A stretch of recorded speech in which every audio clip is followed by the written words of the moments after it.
For many years, the John Cena heel turn was a little bit like the Loch Ness Monster. Some people were convinced it existed, despite all the evidence to the contrary.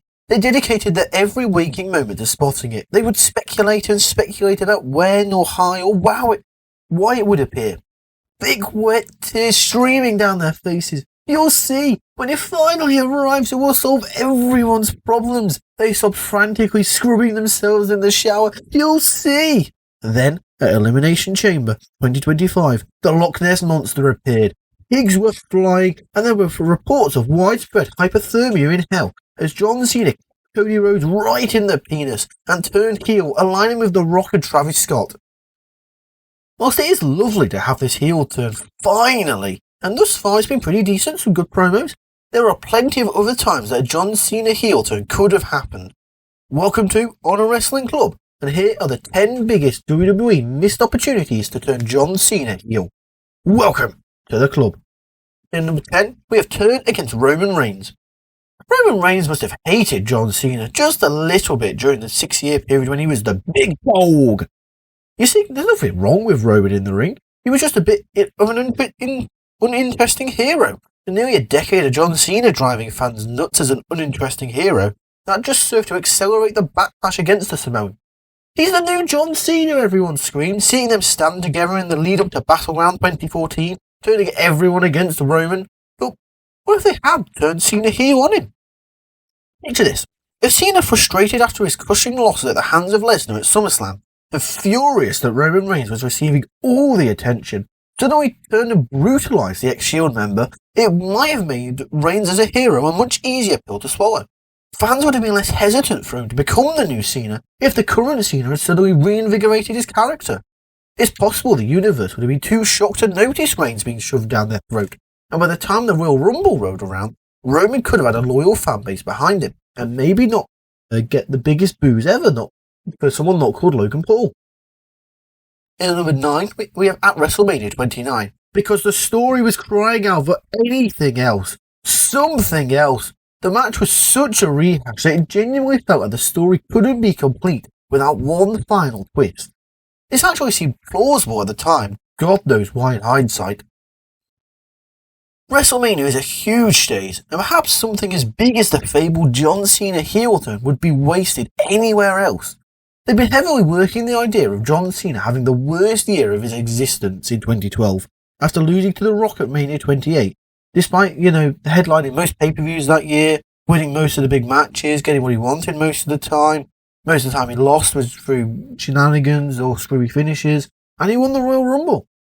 Truly darkest timeline stuff, that.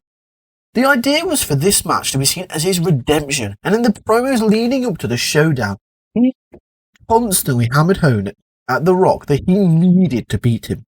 That it was everything to him, and that sort of desire can turn a man. I mean, look at the close of Mania X7. But alas, nothing came. The two men celebrated WrestleMania 29, ending with the crowd thoroughly bored by the Mania rerun that they just witnessed. Number 8, we have embraced the hate. The angle only served to do two things. 1, triple the singles push of Zack Ryder as Kane humiliated him in the eyes of the fans every week, and 2, force John Cena's stale platitudes upon the crowd, with absolutely no change for development. Kane said, "Be bad." John Cena said no. Tale as old as time. The WWE had the opportunity to blow everybody's minds by actually turning Cena heel, by having him actually embrace the hate.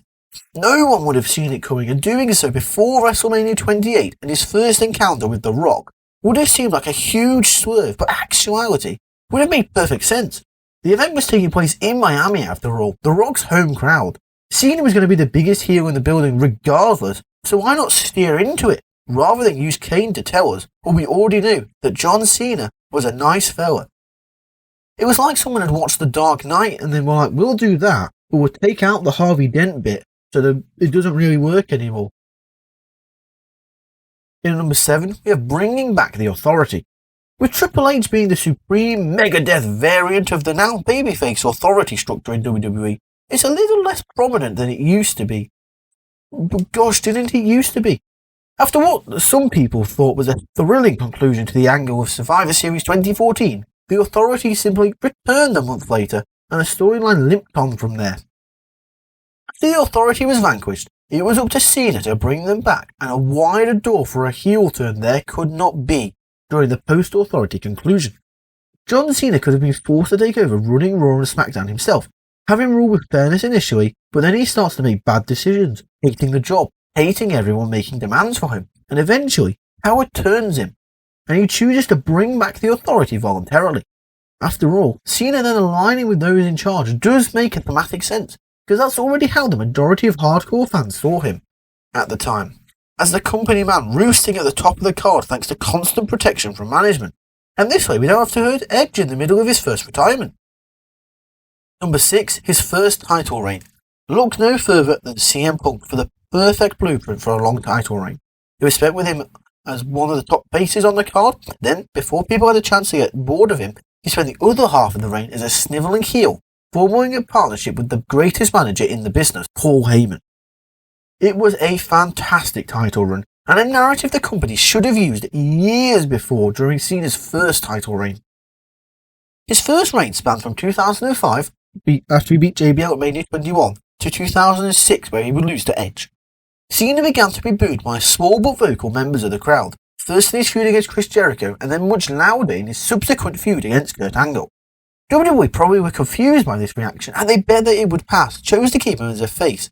Sure, it's easy to book this now in hindsight, but WWE could have potentially saved themselves an almighty headache later down the road by simply giving in to the fans and giving them a reason to boo Cena. They could have turned him face again later, and like The Rock in the late 90s, he could have reconnected with the fans after being a charismatic heel, rather than a cheesy face. Instead, the Big Dub refused to address the scene. This problem made them seem stubborn and cemented Cena's status as a permanently divisive figure. In number 5, we have a double turn with Randy Orton. Cena's rivalry without Randy Orton throughout much of 2009 was painted as the biggest rivalry that ever blumdy-blumdy-blumdy-bum-bum-boo. The two men traded the spinner title back and forth for months, and the feud was set to be blown up in an Anything Goes Iron Man match at Bragging Rights 2009. The stipulation of the match dictated this was seen as Cena's last chance for Orton's title. If he lost, he would leave Raw forever. Now, picture this. Cena throws everything he has at Orton, but he's finding himself being out-wrestled by the Viper. 30 minutes in, Cena's found himself 3 points down. As the countdown hits 20 minutes to go, Cena starts to show signs of visibly panicking. Orton keeps kicking out, refusing to yield a single pinfall. Kendo sticks are splintered, tables are broken, chairs are buckled, but nothing's working. Orton is so resilient that the crowd begin to cheer for him. The announcers start to become concerned as the clock hits 10 minutes and Cena becomes more frenzied, knocking out the referee after yet another Orton kick out. Cena begins to tear apart the ring as the clock ticks down and down and down. And finally, Orton wins and Cena goes ballistic on him, confirming the double turn, and then Cena is transferred to SmackDown, which he now rules as the new top heel. Well, I like it. In number 4, we have joining the Nexus. Nothing cements a new heel stable like an unlikely heel turn. Just ask the NWO. When the Nexus burst onto the scene in a flurry of violence and Cena bludgeoning, the new faction took the wrestling world by storm, or rather choked it with its own tie. One SummerSlam beating later and countless thwartings by Cena, the Nexus angle slowly lost all momentum. But what if Cena had aligned with the group, revealing that the times they'd beaten him down were just one huge setup? What if he laid down at SummerSlam, allowing himself to be pinned? And as the new leader of the Nexus, then there truly would have been a wind of change blowing through WWE, rather than the same old formula. In number 3, we have joining the Wyatts. Embrace the Hate 2.0. WWE have a terrible habit of debuting monster heels, having them work their way to the top before falling at the feet of John Cena. It happened to Umaga, the Nexus, Rusev, and it happened to Bray Wyatt. His motivations were forcing John Cena to accept the darkness at his heart and reveal himself as a liar for all the world to see. He wanted to corrupt Cena's legacy, and then Cena beat him clean at WrestleMania 30. But what if he hadn't? What if Wyatt had recruited John Cena to form a Wyatt coalition? What if John Cena had attempted to grow a beard? There's no telling just how powerful they could have been if the WWE had actually pulled the trigger and they would start actually recruiting people. which he's failed at twice before with Kane and Daniel Bryan. With Cena in his stable, he would have been unstoppable. Number 2, we have One Night Stand 2006. Cena has never faced a crowd as hostile as this. Not even Money in the Bank 2011.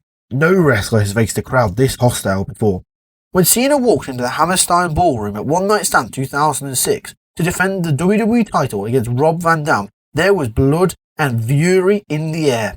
"We don't like you, Mr. Cena," they said in a collection of 4-letter words. There was no single pay-per-view crowd who would have been more receptive to having seen a Cena heel turn than this one. What if Cena had not just retained, but cheated to retain?